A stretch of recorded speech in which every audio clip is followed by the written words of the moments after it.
Hello बच्चों, चलिए प्रश्न को पढ़ते हैं। जीवाश्म सामान्यतः किसमें पाए जाते हैं?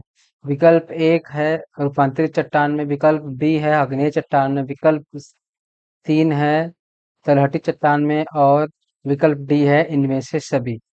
तो चलिए, प्रश्न क्या पूछ रहा है? जीवाश्म सामान्यतः किसमें पाए जाते हैं? ठीक, तो बताना है हमको। तो चलिए देखते हैं हम प्रश्न की मुख्य अवधारणा क्या होगी। मुख्य अवधारणा क्या है?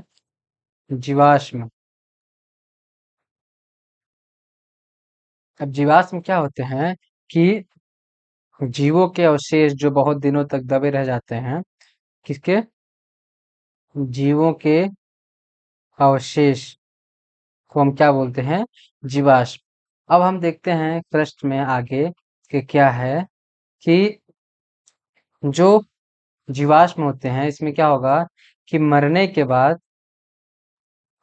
के बाद क्या होता है कि जीवों में क्या होगा, उनके ऊपर जमाव होने लगता है।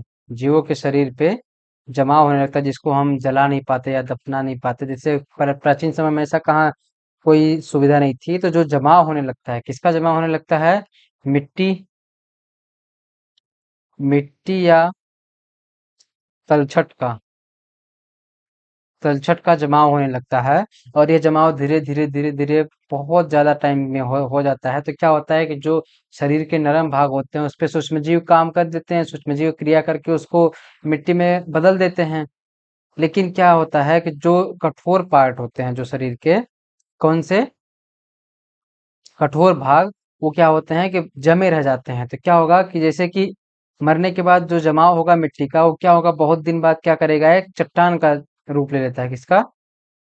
चट्टान का रूप ले लेता है, जिसको हम क्या बोलते हैं? कौन सी चट्टान बन जाती है? तलछटी चट्टान। तलछटी चट्टान बन जाती है। हम देखते हैं कि कभी भी ये जो जीवाश्म होते हैं वो हमेशा पानी के किनारे मिले हैं। पानी के किनारे मतलब नदी के किनारे, या तो वहां पहले जलाशय रहा हो या अभी भी हो। लेकिन हमेशा देखेंगे कि हमेशा पानी के किनारे ही हमको कोई भी जीवाश्म मिलते हैं। क्योंकि यही होता है कि जो मिट्टी और तलछट होता है वो उसके ऊपर जमता जाता है, तो वो एक तरह से चट्टान का रूप ले लेता है। अधिकतर होता है ये कि जो जीवाश्म अधिकतर जीवाश्म हमको पानी के किनारे ही मिलते हैं। तो चलिए अब विकल्प को देखते हैं। रूपांतरित चट्टान इसमें नहीं होगा। आग्नेय चट्टान ये तो ज्वालामुखी के कारण बनते होंगे। और ये तलछट चट्टान, हाँ ये हो सकता है। इनमें से सभी, ये गलत है। तो हमारा सही विकल्प क्या है? विकल्प नंबर तीन, जो कि है तलछट चट्टान। आशा करते हैं आपको समझ में आया होगा। धन्यवाद।